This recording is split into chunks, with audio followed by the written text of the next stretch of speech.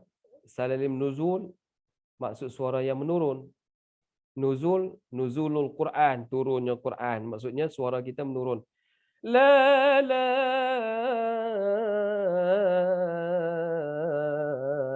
daripada atas. Do re mi fa sol la ti do, daripada atas ke bawah. Ya, daripada bawah ke atas. Do re mi fa sol la ti do. Jangan tidur terus. Do dalam lagu saja. Bukan do suruh tidur ya. Do atas pula. Do re mi fa sol la ti do. Jangan tidurlah ya tuan-tuan. Nampak sekalian. InsyaAllah yang ada ni tak tidur pun sambil dengar ya. Kemudian itu maksudnya mendaki salalim su'ud. Su'ud maksudnya Saudi ni. Su'ud tu bukan maksud su'ud di situ. Saudi tu bangsa Su'ud. Ini sa'ada. Sa'ada ni mendaki.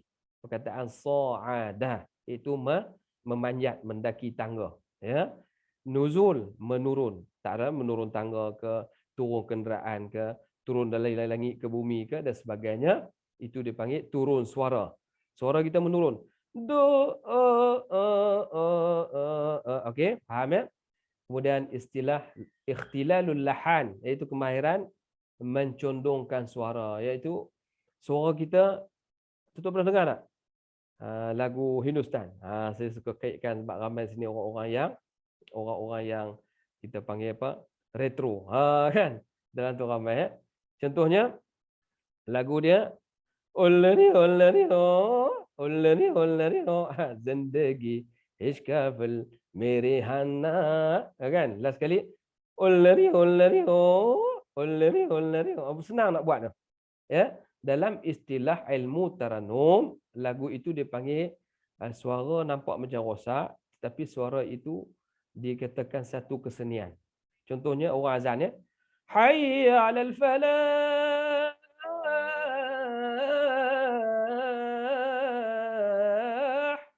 Hayya 'alal falah. Nampak tak? Suara yang tenggelam timbul. Macam suara tazan tu. Suara tazan kan? Sebut tazan tahulah. Nampak? Suara itu dipanggil kesenian. Bukan merosakkan dan mencacatkan. Tetapi suara satu ciptaan dan gubahan yang dibuat untuk mencantikkan. Ya. Siapa boleh buat? Satu anugerah lah. Jadi tak ramai qari boleh buat pun. Ya. Tak ramai. Kalau 10 tu, belum tentu 10 boleh dapat. Kalau 100 mungkin ada 2-3 orang. Kalau ada 10, cantik lah. Ya. Maknanya ramai boleh buat. Alhamdulillah. Sebab kadang-kadang kita belajar taranum tak terfikir di akal kita nak buat lagu macam tu. Betul tak? Nak buat suara begitu. Susah nak buatnya. Tak ramai boleh. Dan begitu juga waslah mumasalah, iaitu sesuatu istilah yang dikatakan menggabungkan dua lagu. Di antara taranum bayati dengan soba, contohnya nahwan, ya, gabung antara dua lagu. Yang cantiknya di dalam satu ayat kita boleh gabung antara dua lagu, lagu bayati dan soba. Macam kita tiba-tiba lagu Cindai masuk ke lagu apa pula? Gabung antara dua lagu itu, cantiklah. Maknanya satu kemahiran baru untuk kita cipta, memahirkan bacaan. Baik, bila nak baca Ustaz? Kita nak terus kepada itu sikit istilah yang perlu kita tahu di dalam Al-Quran. Baik, saya baca. Tuan-tuan cuba ikut. Harakat pertama dulu. Wal-'adiyati dhabha. Okey, itu harakat pertama. Kita angkat sikit. Dua mesti tinggi. Do, re, mi, fa, sol, la, ti. Macamlah kita belajar lagu. Ya. Fal muriyati qadha. Tu yang kedua. Ya. Pertama tadi, ulang balik. Wal 'adiyati dhabha. Pertama. Dua. Falmuriyati qadha. Ayat pendek, waqaf pendek, menjadikan sukar untuk kita wakaf dan nak berhenti lagu. Kadang-kadang lagu tak habis, suara dah ada lagi. Kadang-kadang suara dah habis, lagu ada lagi. Itu yang jadi wakaf, jadi sumbang. Falmuriyati qadha. Mana boleh panjang ha? Ya, memadai 2 harakat, wakaf, mat apa? Ya, mat iwad 2 harakat. Ya, asal mat tabi'i juga. Tetapi oleh kerana wakaf, maka dia panggil mat iwad. Maka 2 harakat tadi tidak boleh dilebihkan sudut tajwid, namun lagu kena pendekkan. Falmuriyati qadha. Harakat 2. 3. Falmughirati subha. Boleh tak? Tak susah kan? Falmughirati subha. Itu dipanggil bayati syuri. Boleh? Hari ni kita betul-betul masuk taranum ya. Bagi tuan-tuan nampak sikit. Falmughirati subha. Nampak? Bermula pada awal tadi. Wal'adiyati dhabha. Harakat pertama. 2. Falmuriyati qadha. Kemudian 3. Falmughirati subha. Boleh? 3. Tak ingat 3 pun dah cukup. Ya. Kemudian sambung lagi 4. Makin tinggi. Fa'atharna bihi naq'an fawasatna bihi jam'a. 4. Kenapa Ustaz wasal? Sebab kita suara tengah naik. Bila kita wakaf, dia jadi qita'ah. Bila qita'ah tadi, macam kita potong tadi kan. Nak start balik jadi susah. Kita nak mula tak erti, nak sambung terus tak erti. Ya? Jadi, kita wasalkan ayat itu supaya kita nampak suara kita daripada naik-naik sampai kita berhenti. Boleh? Fa'atharna bihi naq'an fawasatna bihi jam'a. Boleh? Itu 4. 5. Innal insana li rabbihi lakanud.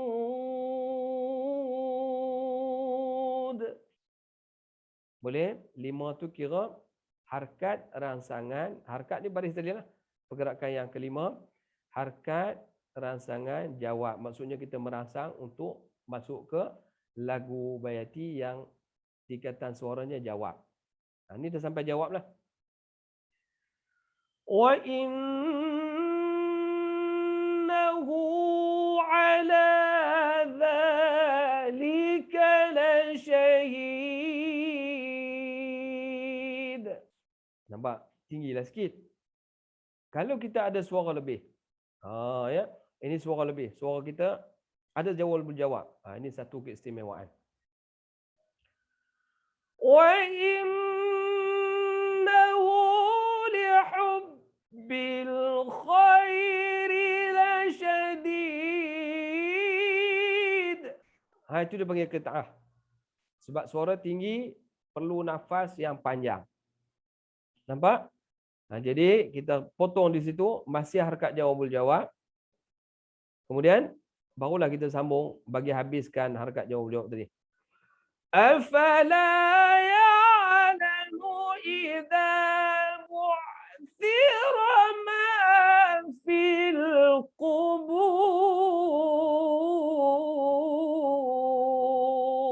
Nampak? Maksud jawab bul jawab. Nanti tuan-tuan dan puan-puan kata apa? Tak boleh dah Ustaz. Cukuplah sangat itu kan. Nanti minggu depan pula malas nak masuk dah. Taranum tu susah.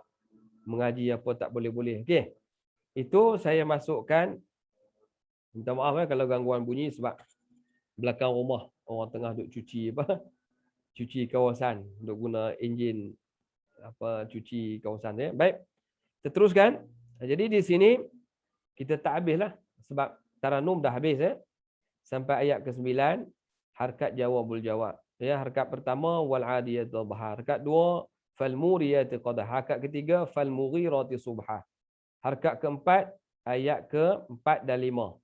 Fa asawruna bihi naqam. 4. Harakat 5 innal insana li rabbih lakanud. Itu harakat rangsangan jawab. Harakat ke-6 tadi wa innahu ala dzalika lasyahid. Ya. Harakat 6 jawab. Ni harakat jawab. Wa innahu li hubbil khairi lasyadid. Jawabul jawab tapi kita potong dua. Kemudian afala ya'lamu idza bu'thira ma fil qubur. Harakat jawabul jawab menutup kita tutup Taranum Bayati dengan harakat jawabul jawab. Boleh? Maka habis dah sekat itu untuk mengenali Taranum harakat semua tadi ya. Kalau tuan-tuan nak ulang balik, nanti tengok dekat recording ya. Untuk Zoom ni, mungkin RH Center sediakan rakaman, jadi tuan-tuan boleh ulang balik macam mana nak dapat harakat tadi. Ya. Ulang supaya kita dapat susunan harakat tadi ya. Ya, saya baca sekali lalu secara keseluruhan ya. Sampai kubur, jawabul jawab. Di sini wahussalam mafsudu kita anggap sebab bukan kita nak habiskan ayat, kita nak habiskan lagu. Jadi kita akan petik salah satu daripada harakat ini untuk dibaca dalam murattal. Jadi saya baca dulu lagu yang sempurna ya, supaya tuan-tuan nampak, nanti boleh ulang balik belajar di rumah tengok susunan harakat itu. Okey. A'udzu billahi minasyaitonir rajim. Bismillahirrahmanirrahim. وَالْعَادِيَاتِ ضَبْحًا فَالْمُورِيَاتِ قَدْحًا فَالْمُغِيرَاتِ صُبْحًا فَأَثَرْنَ بِهِ نَقْعًا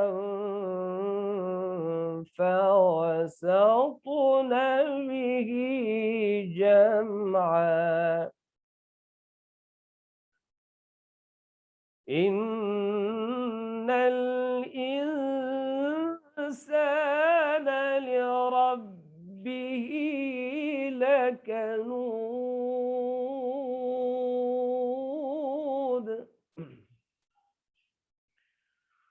وَإِنَّهُ عَلَى ذَلِكَ لَشَهِيدٌ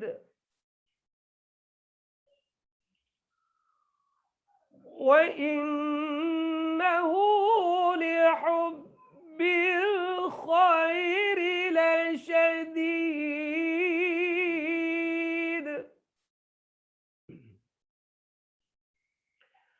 أَفَلَا يَعْلَمُ إِذَا بُعْثِرَ مَا فِي الْقُبُورِ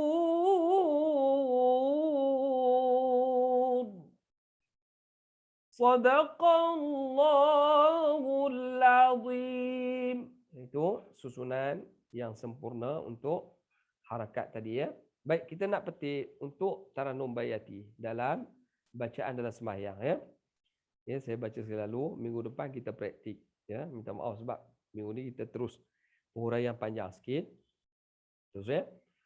Contohnya kita nak petik tadi wal adiyati dhabha falmu. Sekarang ni kita nak masuk bayati. Macam mana kita nak masuk? Kita ambil contohnya harakat jawabul jawab tadi kan. Afala ya'lamu idza. Harakat tu suaranya tinggi, paling tinggi sebab harakat tu paling tinggi. Maka kita ambil harakat jawabul jawab tetapi suara kita rendahkan. Kita rendahkan suara dalam keadaan kita letak pada bacaan. Contohnya begini. Harakat jawabul jawab patut suara tinggi, tapi kita rendahkan suara. أفلا يعلم إذا بعثر ما في القبور. Nampak tak? وحصل ما في الصدور إن ربهم بهم يومئذ لخبير. Contohnya, kita cakap kuat. Assalamualaikum. Kan? Assalamualaikum. Apa beza dia? Assalamualaikum yang kedua tu tinggi. Yang pertama, Assalamualaikum. Assalamualaikum. Tapi kalau kita baca Assalamualaikum tinggi tu, kita guna waktu mana tuan-tuan? Waktu kita kawan-kawan jauh. Assalamualaikum. Tapi kalau dekat, Assalamualaikum. Dekat kan? Jadi sesuai dengan keadaan itu. Jadi untuk taranum, murattal, dia umpama begitu. Oleh kerana taranum yang kita panggil apa? Bayati tadi, kita mulakan susunan harakat sebab kita mula pada 1 sampai ke 7 mesti makin meninggi-meninggi lah. Untuk kita buat kesimpulan, nak dibaca dalam sembahyang, kita boleh ambil harakat jawab yang tinggi tadi tu, kita perlahankan suara. Kan? Contohnya, ya, lagu diharakat jawab, namun suara kita direndahkan. Faham? Contohnya begini. Jadi, afala wal'adiyati dhabha.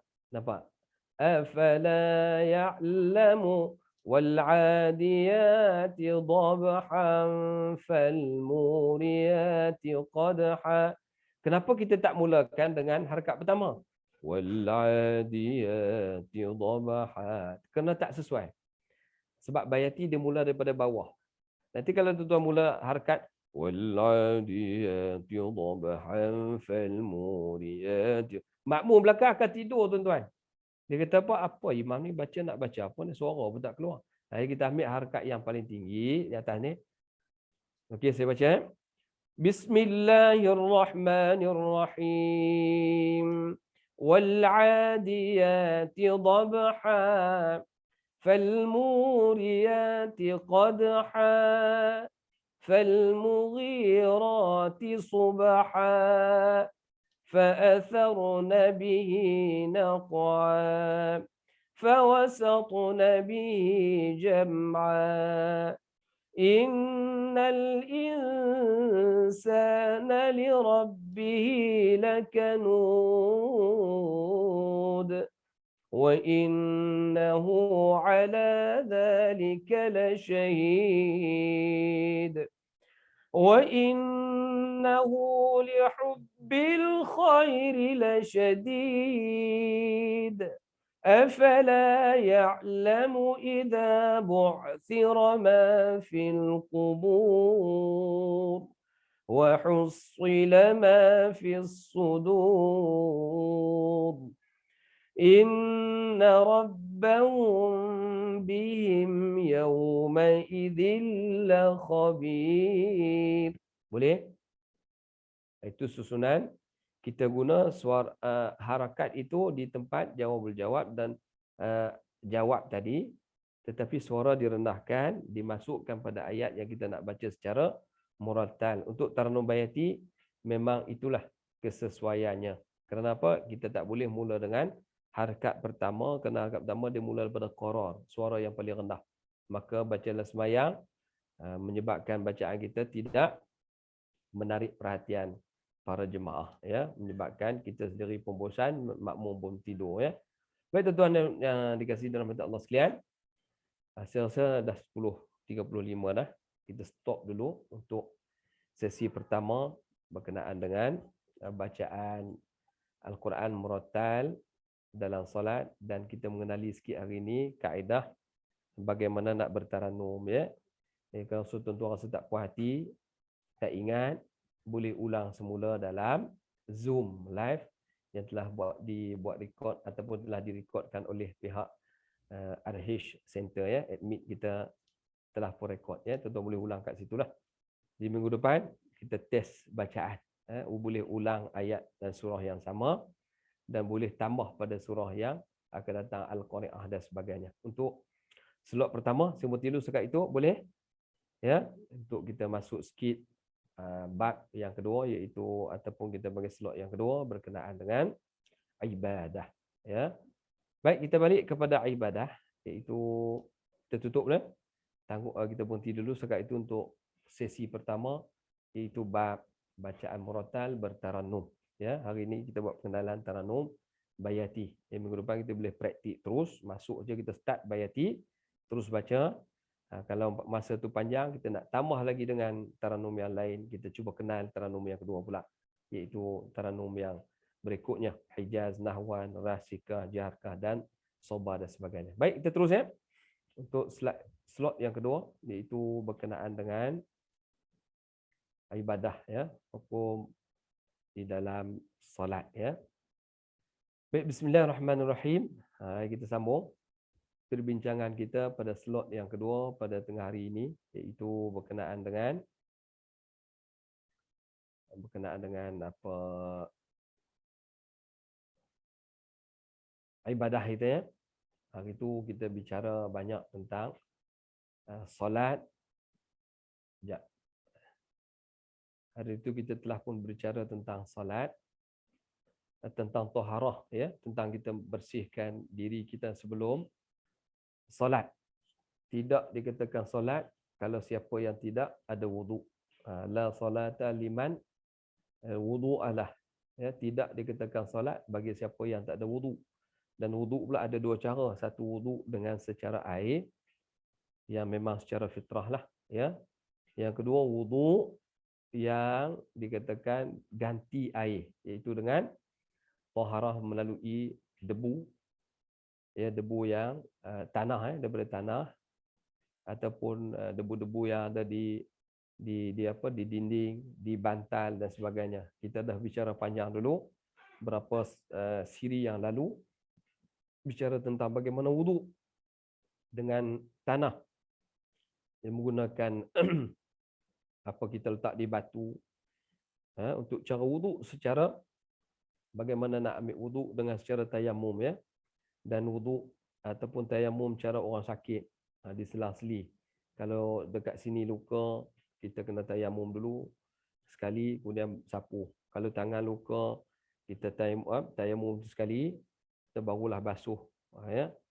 Tuan-tuan sekalian, itulah kita dah bicara pada siri-siri yang lalu.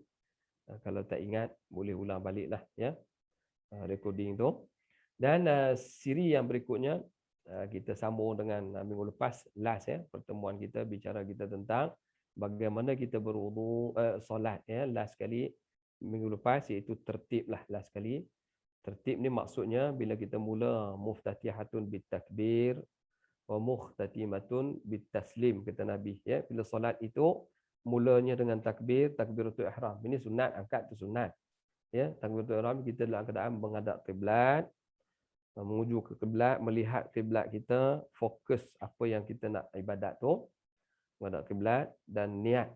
Niat disertai dengan akad tangan, kemudian diturunlah. Bila kita nak qiyam tu, nak letak tangan di mana? Nak mengikut Hanafi ke, nak mengikut Syafi'i ke, nak mengikut Hanbali, ya, nak mengikut Maliki. Ya, kalau Syafi'i di sini saja, antara pusat dan dada, ya. Jadi antara pusat dan dada, di tengah-tengah, ya. Tuan-tuan tak nampak kot. Di pusat dan dada ni, di antara tengah-tengah. Manakala bagi Imam Hanafi dan Hanbali, dia di bawah pusat, ya. Di bawah pusat. Bawah pusat ni maksudnya, tuan-tuan, ya, berdiri sikit. Ni, kalau kita berdiri di bawah pusat. Sini, ni Syafi'i, ya. Syafi'i di sini, ya, di atas antara dada dan pusat.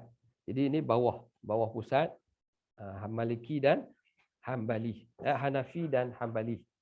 Manakala Imam Maliki, ya, dia letak di sisi sahaja, ya, tangan dia tak letak sini, tak letak di bawah pusat, dia tepi.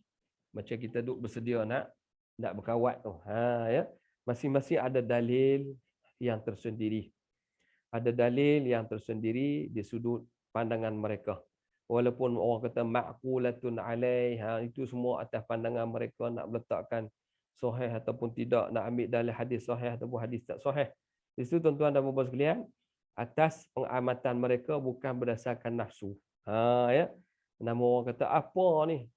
Yang paling betul di sini atas dada, ini hadis yang tepat. Itu pun ada riwayat.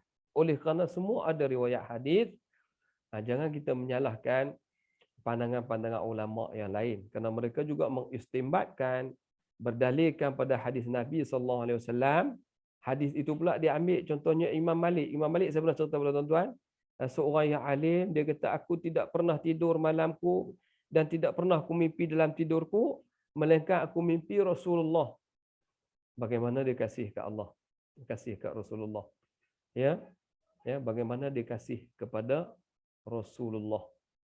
Aku tak pernah mimpi dalam tidurku melainkan mimpiku hanya kepada Rasulullah. Kita mimpi berapa kali?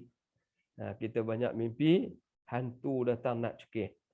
Kadang mimpi ular datang nak gigit kita kan. Itu tanda syaitan-syaitan cuba nak mendekati kita. Sebab kita tidur kaki pun tak basuh, wuduk pun tak ambil, surah Al-Mulk kita tak baca, tak dikukuhkan lagi dengan keimanan kita dengan baca surah As-Sajdah. Sebagaimana orang tanya kepada Rasulullah, ya Rasulullah, sebelum kau tidur baca surah apa? Dia kata As-Sajdah. Ya, padahal dalam sembahyang tadi dihantam dekat setengah juzuk, setengah apa? Quran. Sepertiga Quran awal dia baca. 7 juzuk. Rakaat pertama tu dia, ya. Rasulullah tu tak kerja dulu, tu orang liberalism. Orang liberal memang mereka ini menghukum begitu. Nabi bukan ada kerja nak dakwah, memang dia boleh buatlah benda macam tu. Kenapa pemikiran kita macam tu? Kita telah merosakkan pemikiran. Macam orang tanya saya kan, tanya Ustaz, kenapa qiraat ini banyak sangat? Tak ke pening kepala tu? Ya, kenapa kita tak satukan? Tak apa kita nak satukan dia? Kenapa Allah ciptakan manusia banyak sangat? Ada kulit hitam, kulit biru, kulit putih macam-macam. Ya, kenapa tak satukan jadi putih semua? Tak ada lah orang kulit hitam marah dekat kulit putih. Betul tak? Tak ada lah kulit putih pula khianat kulit hitam. Ya. Lepas tu kita pula kadang-kadang suka putih, kita kutuk hitam. Kadang-kadang kita suka hitam. Bab kereta suka hitam sebab eksklusif. Betul tak? Kalau bab orang suka putih, kutuk hitam. Habis orang India nak kata apa kat kita? Ya. Jadi dalam hal ini jangan kita mengutuk, jangan kita mengaji. Ya, kita faham. Akhirnya bila kita faham, kenapa qiraat tu banyak cabang dia, banyak aliran dia, banyak kaedah bacaan dia. Ya, di situ tuan-tuan nak buka jalan kepada kita bahawa Allah Subhanahu Wa Taala ya memberikan ilham-ilham mengajar begitu wujud dalam kalangan manusia, maka penghujung akhir zaman ini tidak ada ruang bagi orang-orang bukan Islam nak mencipta jenis-jenis bunyi bacaan dalam Quran. Tak ada lagi. Kerana 10 qiraat ni cukup 980 lebih riwayat daripada Tariq masing-masing. Cukup 900 lebih ni berapa riwayat yang kita dapat. Kita Hafsan Asim satu saja, tak boleh megah. Ya, boleh baca satu tu. Walaupun kau baca sedap, qari macam mana pun satu tu je bagus riwayat kau dapat. Jadi bagaimana yang 980, 79 lagi ke mana pergi dia? Baru satu Syu'bah tu pun tak mahir mana. Masuk lagi riwayat-riwayat daripada Hafsan Asim pun dah 50 lebih riwayat tariqnya. Ya Allah, ya begitu luas sekali. Begitu juga lah hukum fiqh. Ya, fiqh pun sama. Ya, berbagai-bagai pandangan ulama semuanya diistimbatkan melalui hadis. Imam Malik dia kata aku ambil yang lurus tangan sebelah kiri, yang tak angkat tangan, tak di qiyam ketika mana tak tangan di dada ataupun di perut dan sebagainya. Kerana aku melihat hadis itu diriwayat oleh Sayyidina Ali karamallahu wajhah. Kerana hadis imam yang meriwayatkan hadis ini Imam Ali.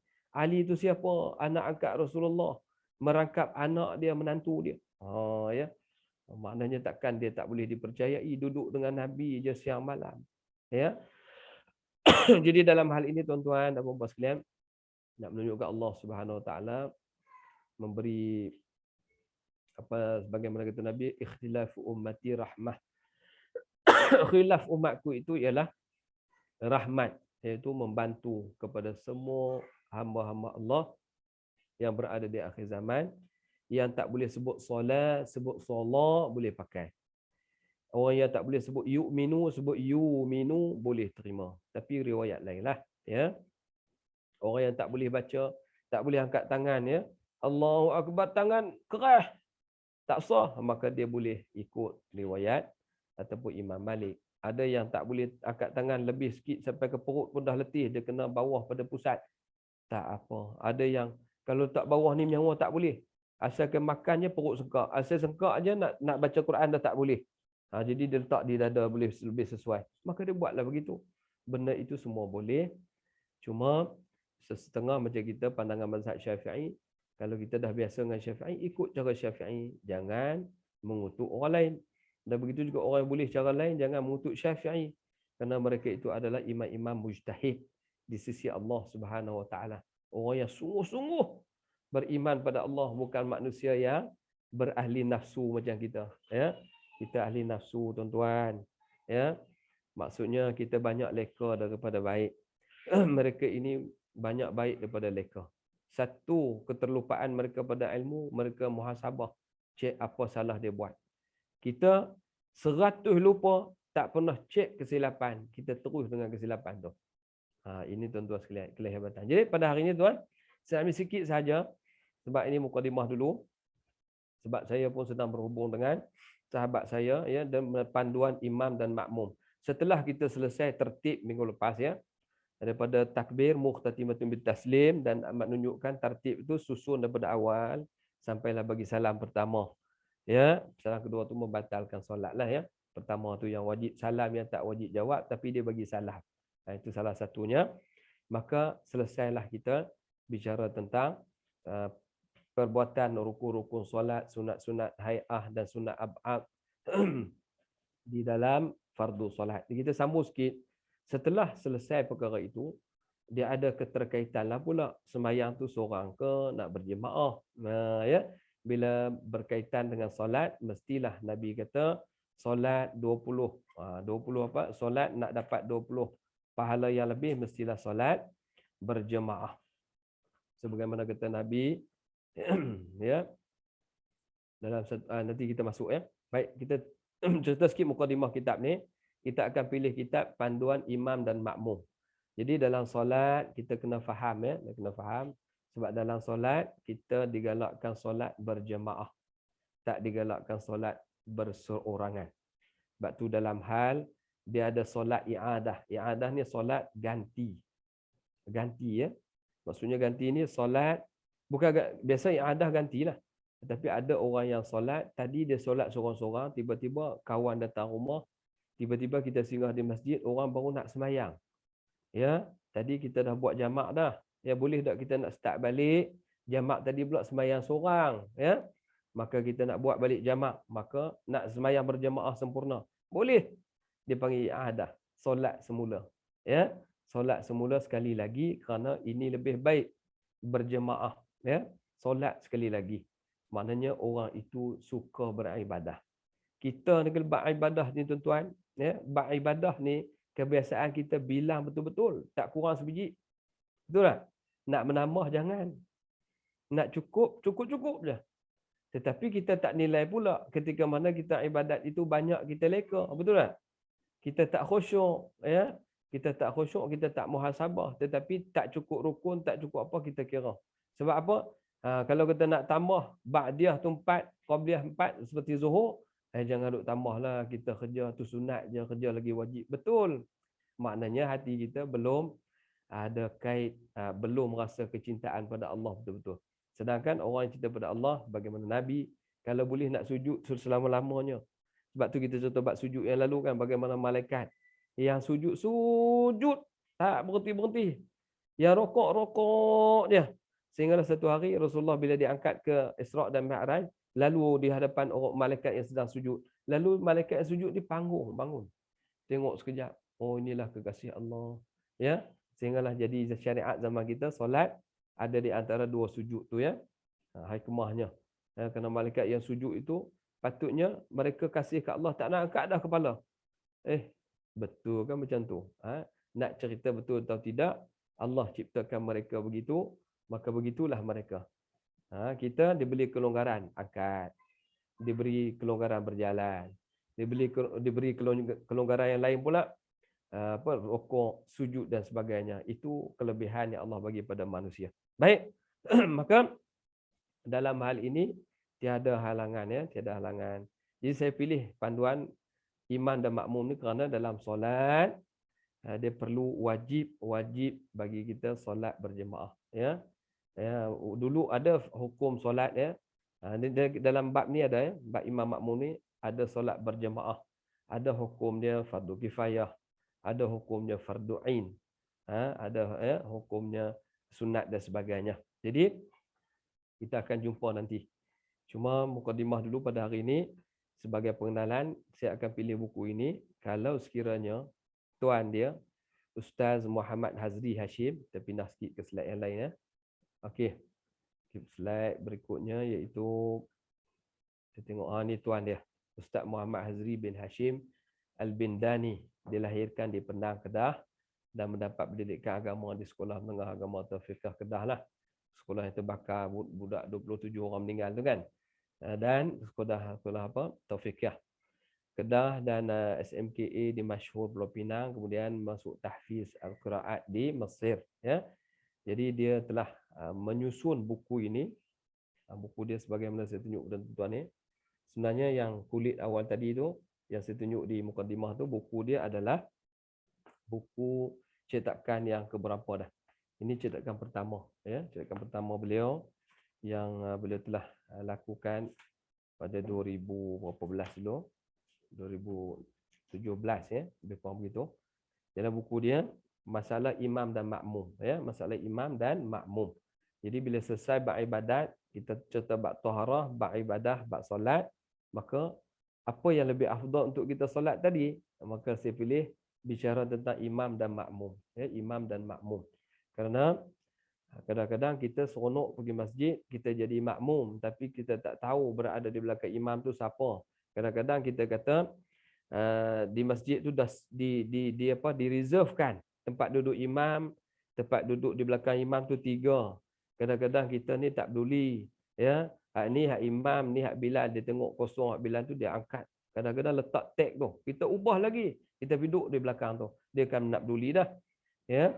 Kita sampai tahap tu kita berguraunya sampai tiba-tiba imam tu batal, Allahu Akbar, imam batal, imam pusing belakang ya. Assalamualaikum, saya batal. Imam tu tak berdosa. Dah dia batal, dia boleh cakap saja ya. Dia cakap, kemudian dia pusing belakang, Assalamualaikum, saya batal. Siapa-siapa naiklah, Haji Mat naiklah imam.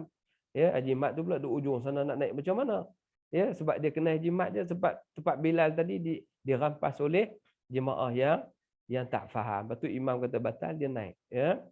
Jadi ada yang imam tak faham tadi, dia pun cuba nak naik. Kena pula waktu tu time sujud, dia merangkak sujud ke depan. Apa hukumnya? Batal solat. Tidak ada kaedah merangkak untuk pergi menggantikan imam di depan. Nak tak nak dia kena takbir di tempat setempat dia dulu, sehinggalah dia berdiri tegak, berdiri dengan qiyam yang betul, baru dia langkah ke depan. Dan tempat yang dia kosong tadi, orang belakang pula langkah ke tempat dia. Yang saya pernah perhati, orang yang belakang tu tak duduk di tempat yang kosong tadi. Nampak? Sebab tu dalam imam dan makmum ini mengupas masalah ya, masalah yang asalnya masalah dia. Kita tengok di sini, asal kitab ini kitab yang bernama ya, tengok sini. Karya fiqh berkaitan dengan solat yang disusun oleh Datuk Zulkifli, mula-mula sekali ya, peringkat awal tahun 91 yang mula diterjemah ya oleh Datuk Zulkifli Yaakob 1928, sebenarnya umur dia lah. Seorang ulama penulis terkenal di Kelantan. Di Kelantan. Buku ini telah diterbitkan oleh Syarikat Darul Naim Kelantan dengan cetakan pertama iaitu 1991 dan cetakan kedua pada tahun 1993 ya, dalam versi edisi Rumi dan Jawi. Jadi secara umumnya buku ini menguraikan tata cara solat berjamaah mengikut mazhab Syafi'i, khususnya mengenai peraturan-peraturan menjadikan imam dan makmum, permasalahan-permasalahan berkaitan dengan muwafiq dan masbuq. Buku ini juga disusun berdasarkan kitab Al-Qawlut Tam. Diambil daripada kitab Al-Qawlut Tam. Ya, siapa dia Al-Qawlut Tam ni? Imam Al-Qawlut Tam fi fahmi al-ma'mum ma'mum wal imam ala mazhab, iaitu atas mazhab Al-Qawlut Tam fi ahkamil ma'mum wa imam, mazhab Imam Syafi'i rahmatullahi alaih. Ya, sebuah karya fiqh yang lengkap menghuraikan tata cara solat ya berjemaah mengikut mazhab Syafi'i. Kitab ini disusun oleh tuan asalnya, pengarang kitab ini iaitu Al-Hibr Al-Hamim Al-Hammah Al-Allamah Shihabuddin Abul Fath Muhammad bin Ahmad yang terkenal dengan Imam Imad Al-Afghani Al-Misri Al-Syafi 867 Hijrah. Beliau menyusun dan mengarang kitab ini.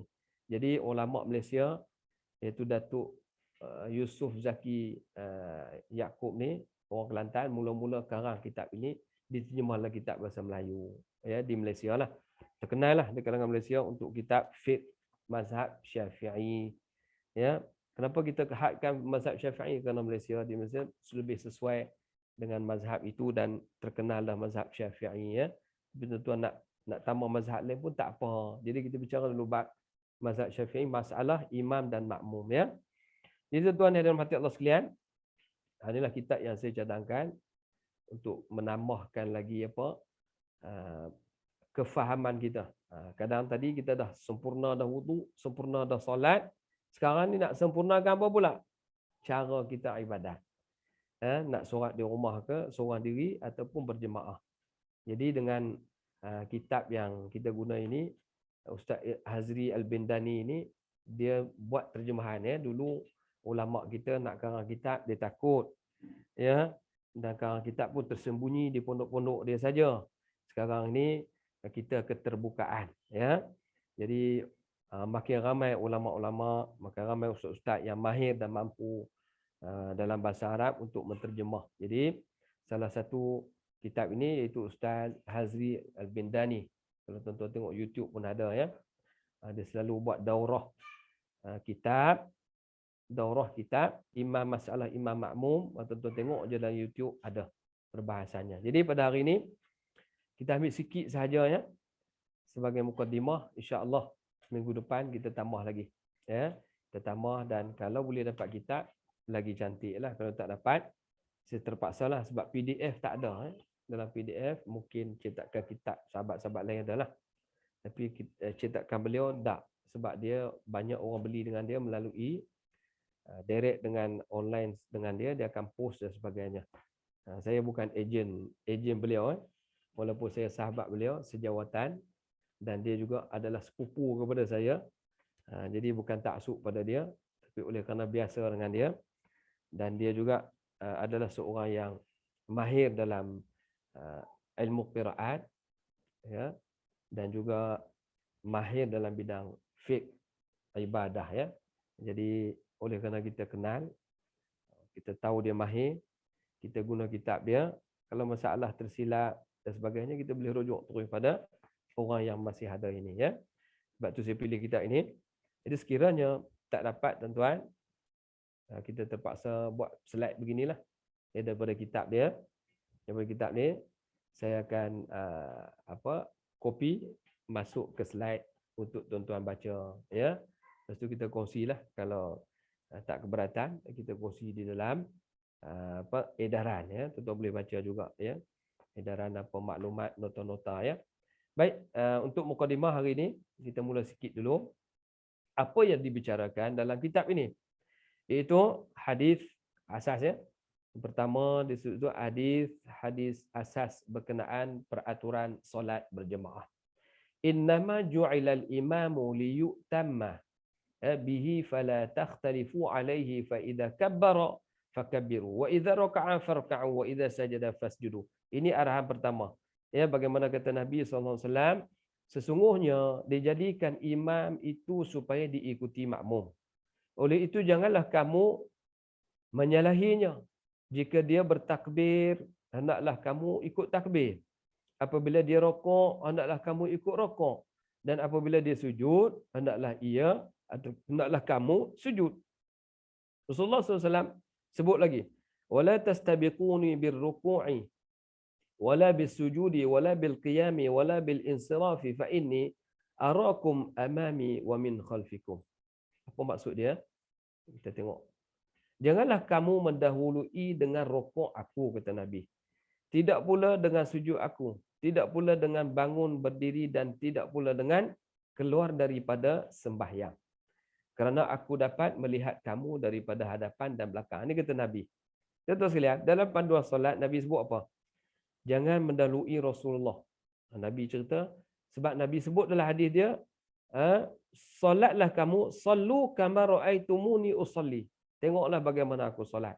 Jadi kalau dia solat berjemaah begitu, dia pesan, jangan mendahului rokok aku. Dan takbir jangan melalui aku.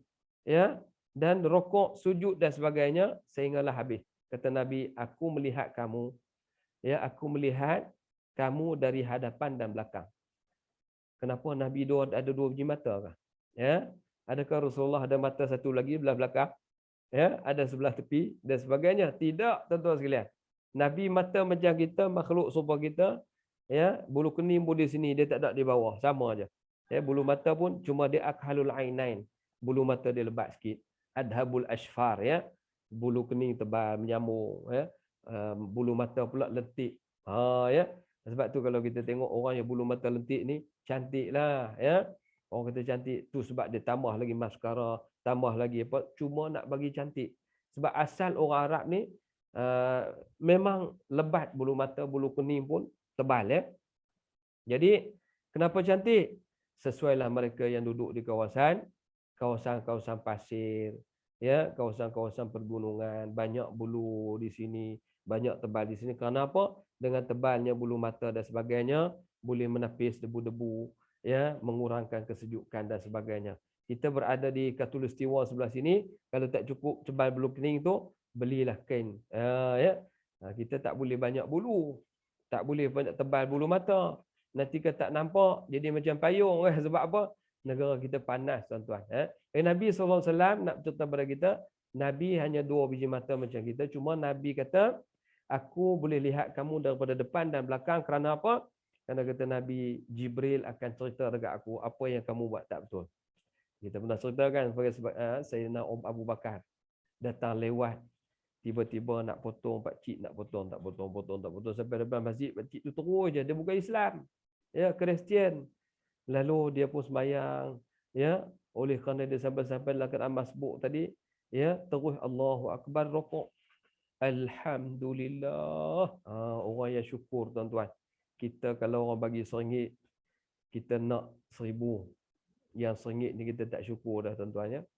Ya, orang yang berhajat nak berjumpa Nabi tadi, tuan-tuan, nak bersemayang, semayang kalau boleh takbiratul ihram sama dengan Nabi.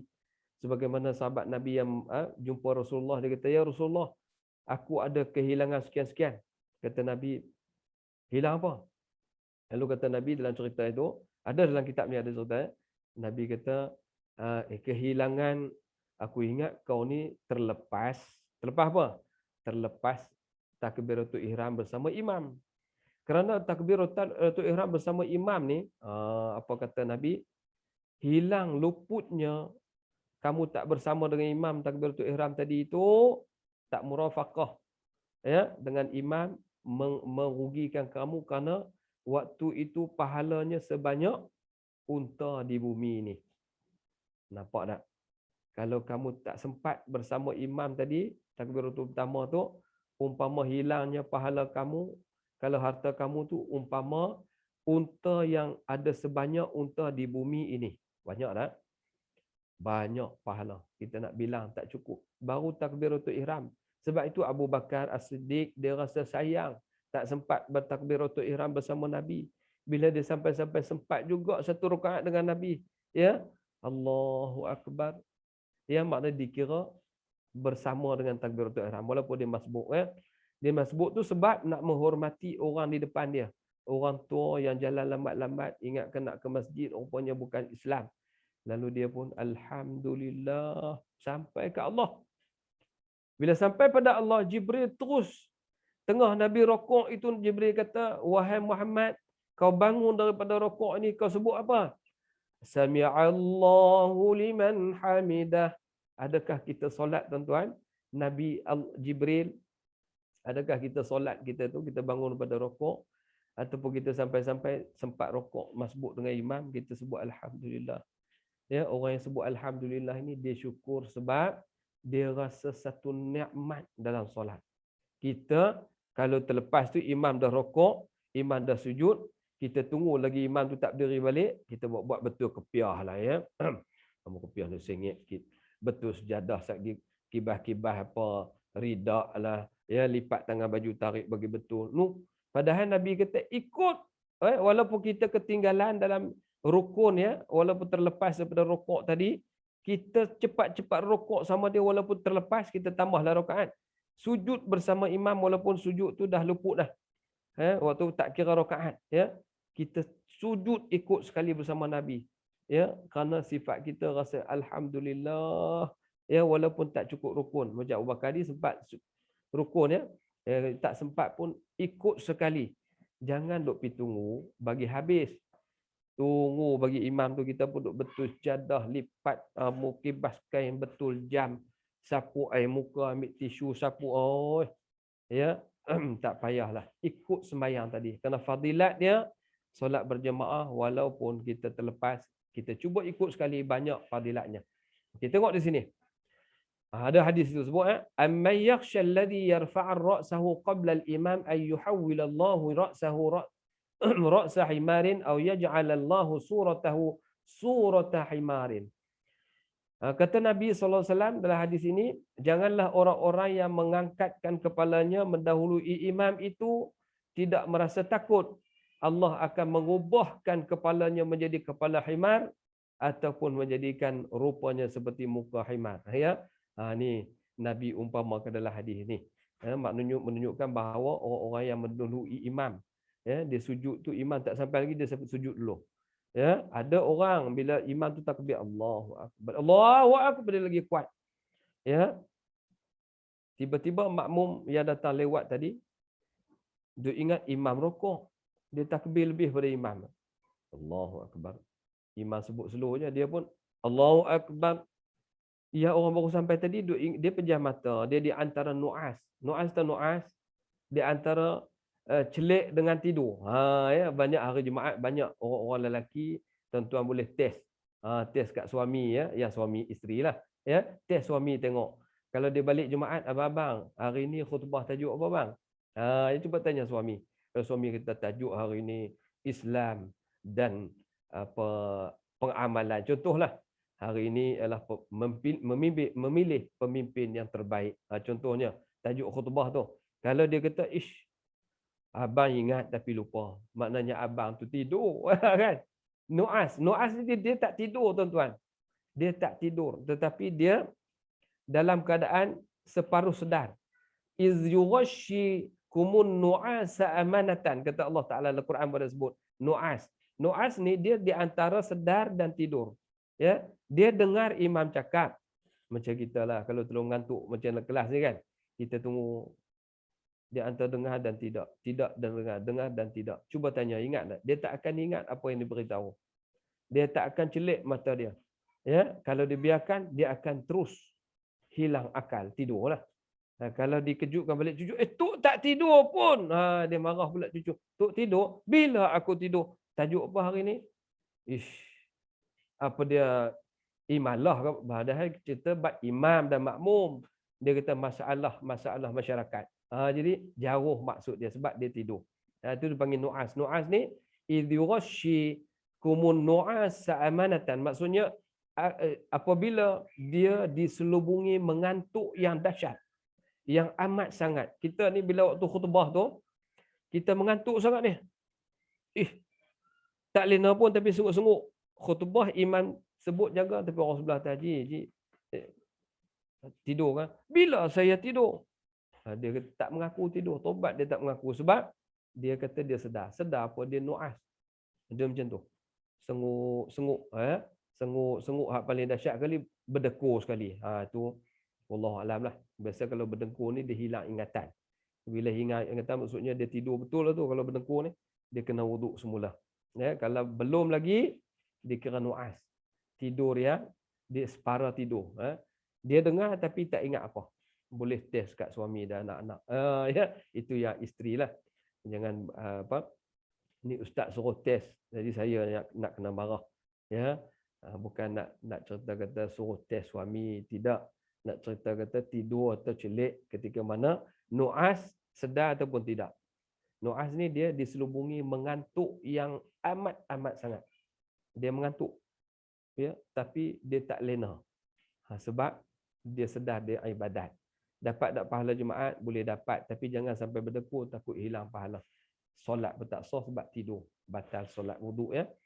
Okey, yang terusnya hadis-hadis tersebut kata Nabi dalam kitab ini pengarang kata hadis-hadis tersebut cukup mengharamkan, jelas mengharamkan perbuatan mendahului imam pada gerak rukuk, sujud dan sebagainya dari rukun solat hukum haram ya. Hukum haram itu telah ditasrihkan di dalam kitab Tahzib dan At-Tamimah dan lain daripada itu.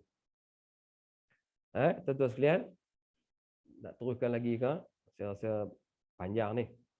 Jadi bab masalah pertama nanti kita hurai minggu depan lah kot. Dah 12 lebih dah. Ya, kita ambil mukadimah tadi sedikit sebanyak ya, bercerita dan mengisahkan tentang kitab ini, iaitu tentang imam dan makmum ketika berada di dalam solat.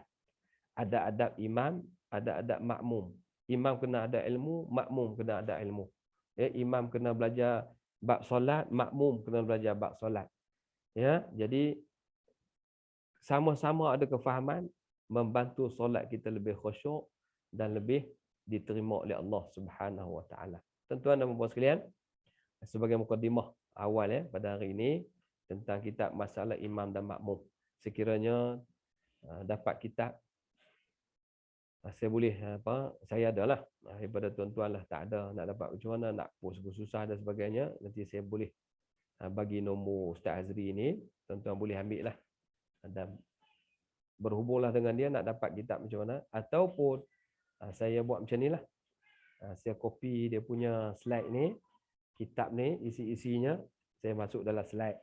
Ya, tuan-tuan tengoklah kat situ ya. Baca boleh nampak juga ya, zaman sekarang ni zaman kehebatan Allah Subhanahu Taala bagi ilmu pada kita sampai dengan berbagai-bagai kaedah. Ya, tuan-tuan tak dapat kitab, dapat kopi kitab. Tak dapat kopi kitab, ada orang tulis sampaikan lagi dalam bentuk PDF dan sebagainya. Saya cari dalam PDF tak jumpa ya. Sebab Ustaz Azri tak masuk PDF. dia cuma buat kitab. Jadi saya minta izin dia, saya kopi ni untuk tuan-tuan lihat dan kita bincang bersama-sama demi manfaat ilmu, kata dia. Bagilah. Saya bukan ambil royalty apa, royalty yang paling penting ialah tuan-tuan dapat amal, saya pun faham dan beramal, tuan-tuan dapat faham dalam ilmu itu. Itulah royalty yang sebenar ya, yang kita akan sama-sama mengambilnya di hadapan Allah Subhanahu Taala di akhirat kelak. Itu tuan sekalian, untuk bab pertama soalan satu ya, iaitu ucapan yang dibaca apabila solat diiqamatkan. Apa perlu makmum jawab? Apabila Bilal qad qamatis solah, dan begitu juga tuntutan apabila solat Jumaat diiqamatkan. Ya, begitu juga kita tengok yang ketiga pula masalah berdiri apabila solat diiqamatkan. Dia ada adab ketika di masjid lah. Ya, tiada sunat tahiyatul masjid apabila solat diiqamatkan. Jangan bangun berdiri sehingga imam keluar. Ya, begitu juga makruh solat sunat ketika hampir qomat. Ya, itu semua akan dibicarakan. Imam disunatkan menyuruh makmum membetulkan saf. Ini bukan kita sesaja reka ya. Ini adalah imam Rasulullah buat begitu. Kalau di Indonesia memang betul ada ya. Indonesia dia melantik dekat ni, dekat ridak ni, dia akan gantung satu berbaju, dia tulis apa? Dia panggil apa tugas membetulkan saf. Ya, ada di Indonesia. Di masjid-masjid daerah dia ada ya. Dia letak ni petugas meluruskan saf. Imam kata betulkan saf. Kalau zaman Nabi dulu saf tak banyak, Nabi sendiri Sayyidina Osman pergi ketuk sendiri-sendiri ya, betulkan saf. Tetapi zaman Rasulullah, zaman sahabat-sahabat dia selepas itu makin banyak Islam, dia menggantikan melantik orang yang menjaga saf. Bila sebut saf, masing-masing dia jalan. Luruskan saf, rapatkan bahu, bukan rapat kaki, rapat bahu. Ya. Jadi dalam hal itu insya-Allah kita akan ulas mengikut urutan dia lah. Makmum hendaklah mendirikan niat menjadi makmum, mendapat fadilat takbiratul ihram. Ya, ada lagi lah sampai ke lebih kurang 100 lebih ya. 125 masalah. Ya, dalam kitab ini saya akan bawa semua dalam slide-slide ini supaya kita dapat berkongsi maklumat tentang makmum dan imam ketika mana berjemaah di rumah ataupun di masjid, ya. Itulah di antara yang kita akan kupaskan pada minggu-minggu yang akan datang. Untuk hari ini setakat itu dulu sebagai mukadimah pertemuan kita dan mukadimah kitab masalah imam dan makmum. Itu penting, ya, untuk kita beradab ketika mana solat, baik di rumah berjemaah, baik pun di masjid, yang diutamakan bagi lelaki. Ya, bagi perempuan hanyalah harus dan sunat, ya, ada kepentingan dan atas suasana yang baik boleh pergi ke masjid. Wallahu alam, tuan-tuan. Saya boleh berhenti sekat itu. Untuk hari ini kita berhenti awal sikit. Ya, sebelum ni terlajar aja masa. Tuan-tuan kata tiap-tiap hari makan nasi pukul 1.15. Sebab apa? Ustaz ni dia tak jaga masa kami. Dia duduk seronok dia saja, kan. Jadi kita cuba tertibkan masa itu, ya. Kita cuba raikan, tuan-tuan dan puan-puan. Ni pun lebih masa banyak juga tu, 15 minit. Kalau Datin kata dia bagi sejam setengah saja. Ustaz pandai-pandai buat masa sendiri, kan. Jadi tak boleh lah, tuan-tuan. Dan saya pun berfikir begitu juga. Kadang-kadang seronok, bila bersama dengan tuan-tuan ni. Bicara tak ilmiah ni kita seronok, nak berhenti sayang. Tapi melihat masa itu memang penting. Sebab tu Allah sebut wal asri itu untuk kita menepati masa, ya. Kecuali berpesan-pesan dalam kebaikan, ya. Terlebih sikit tu saya minta maaf lah. Yang terkurang pun saya minta maaf. Yang terlebih masa pun minta maaf. Terlebih ilmu kita kongsi, ya, untuk kita dapat royaltinya di akhirat lah, ya. Untuk tuan-tuan lebih mantap, lebih menguasai ilmu di dalam ibadah, dan tujuannya adalah untuk mendekatkan diri pada Allah Ta'ala. Tidak ada lebih daripada itu, ya. Untuk ibadah kita, apa jua yang kita buat bukan untuk disanjungi, semuanya adalah untuk mendekati diri kita pada Allah. Jaga diri, tuan-tuan, baik-baik. Kerana musim Covid ini kita tengok suasananya makin keadaan menakutkan, ya. Macam-macam virus yang baru diperkenalkan, ya, sama ada ciptaan manusia. Saya cenderung virus ini ciptaan manusia lah. Ya, jaga diri baik-baik. Sebab apa? Baru ni semalam sahabat kita 2 hari kena meninggal, 3 hari kena meninggal, yang masuk hospital sehari meninggal. Sebab apa? Cepat dia bergerak dan cepat bertindak sehingga orang tadi sesak nafas dan meninggal dunia. Kita mintalah doa baik-baik, tuan-tuan. Allah dinding kita. Sebab tu dalam majlis ilmu ni bila kita doa, kita berada saja Nabi doa. Allah seluruh makhluk doa kat kita. Dari rahmat Allah turun. Rahmat Allah turun itu dia membuang segala keburukan. Jadi kita nak cari majlis-majlis yang mendapat rahmat. Itu yang penting. Bila ada rahmat Allah, rahmat turun menghalau segala kejahatan. Rahmat turun menangkis segala keburukan. Rahmat turun menghakis segala wabak dan sebagainya. Jadi niat yang baik, berada dalam majlis yang baik, mencari rahmat Allah. Ya, jadi dengan rahmat itulah moga-moga Allah Taala menjauhkan kita daripada wabak yang sedang merebak, yang sedang mendekati kita, ya. Takut, tuan-tuan, ya, sebab sahabat-sahabat saya mengurus jenazah itu, kadang-kadang dia kata sehari 20, 30, 40. Semalam kawan kita sendiri yang termasuk jenazah itu, dia angkat nama dia apa, sekian-sekian, ya Allah. Ya. Semoga Allah Taala selamatkan kita dari musibah ini, sama ada daripada kejahatan manusia ke, kejahatan syaitan ke, ataupun musibah memang Allah nak uji kita. Kita hanyalah berkuasa untuk berdoa pada Allah. Semoga Allah dinding daripada kita terkena dengan musibah ini, dan kita diberikan kekukuhan keimanan dalam jiwa kita, rasa lagi kuat, lagi banyak ibadat kita, lagi pengharapan kita tinggi pada Allah Ta'ala. Itu lebih penting, tuan-tuan, ya. Kita tangguh dulu dengan kita baca doa dulu, ya. A'udzubillahi minasyaitonirrajim. Bismillahirrahmanirrahim. Alhamdulillahi rabbil alamin, wassalatu wassalamu ala asyrafil anbiya'i wal mursalin wa ala alihi wa sahbihi ajma'in. Allahumma ya Allah, ya Tuhan kami, berkatilah pertemuan kami dari awal sehingga akhirnya. Allahumma ya Allah, jadikanlah ya Allah setiap minggu kami, di masa kami berada dalam majlis ini, sentiasa mendapat rahmat dan keampunan-Mu ya Allah. Allahumma ya Allah, berkatilah pertemuan kami. Allahumma ya Allah, hidangilah kami dengan ilmu yang manfaat ya Allah. Kiranya terkurang Kau baiki ya Allah, dan Kau tambahkan Kiranya lebih kau jadikanlah ia sebagai kami ilmu untuk kami beramal dengannya yang kekal abadi untuk kami bersamanya ya Allah. Allahumma ya Allah, masa yang kami habiskan ini akan disoal olehmu ya Allah. Betulkanlah niat kami dalam mempelajari ilmu ya Allah, agar apa yang kami pelajari ini, masa yang kami habiskan ini ya Allah, disoal untuk membantu kami memasuki syurga-Mu ya Allah. Allahumma ya Allah, berkatilah ilmu yang telah kau berikan pada kami. Jadikanlah ianya ilmu yang dapat kami amal dengannya. Allahumma ya Allah, sabitkanlah hati kami rasa rindu, cinta kasih pada ilmu-Mu ya Allah. Allahumma ya Allah, lapangkanlah dada kami, celikkanlah akal kami, terangilah hati kami, agar ilmu yang kami miliki ini menjadi ilmu yang kekal abadi. Allahumma ya Allah, rahmatilah kami, jauhlah kami dari penyakit wabak, penyakit COVID-19 yang sedang merebak ini ya Allah. Dengan rahmat dan keizinan-Mu jua ya Allah, Kau sahajalah yang mampu hapus lenyapkan penyakit ini ya Allah. Dindingilah kami ya Allah dari penyakit ini ya Allah. Datangkanlah keyakinan yang kukuh dan pengharapan kami yang tinggi padamu ya Allah. Sentiasa berusaha berdoa dalam apa jua keadaan kami ya Allah, agar kau rahmati kami, kau dinding kami, kau jauhkan kami dari wabak penyakit ini ya Allah. Rahmatilah, cucuri rahmatmu ke atas roh mereka-mereka yang telah terkena penyakit ini ya Allah, sehingga menyebabkan mereka meninggal dunia ini ya Allah.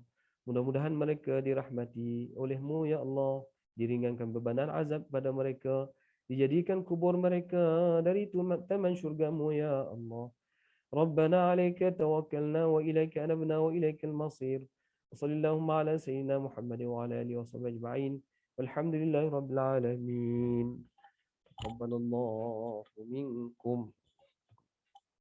Kita majlis kita dengan kafaratul majlis dan suratul asr. Subhanakallahumma wa bihamdika asyhadu an la ilaha illa anta. Subhanakallahumma wa bihamdika asyhadu an la ilaha illa anta. Bismillahirrahmanirrahim. Al-'asr innal insana lilladzina amanu wa 'amilus solihat wa tawassaw bil haqq wa tawassaw bis sabr. Insya-Allah tuan-tuan kita sambung minggu depan lah ya untuk yang pertama ini, iaitu untuk bab imam makmum. Kita start pada pertama ya. Masalah yang pertama iaitu ucapan-ucapan yang dibaca apabila solat diiqamatkan ya. Baik, sambung tangguh dulu. Wassalamualaikum warahmatullahi wabarakatuh. Tuan-tuan yang bekerja terus kerja dengan sungguh-sungguh kerana Allah. Yang nak pergi masak makan, teruskanlah ibadah masing-masing. Saya mohon kemaafan ya kalau terkurang daripada Allah, daripada diri saya, dan Allah yang mengampunkan dosa kita semua, dan yang lebih itu jadilah ia sebagai ilmu dalam kehidupan kita insya-Allah. Wassalamualaikum warahmatullahi wabarakatuh. Saya izinkan tuan-tuan untuk berundur dan saya pun cuba merundur diri ya. Baik. Terima kasih. Assalamualaikum warahmatullahi wabarakatuh.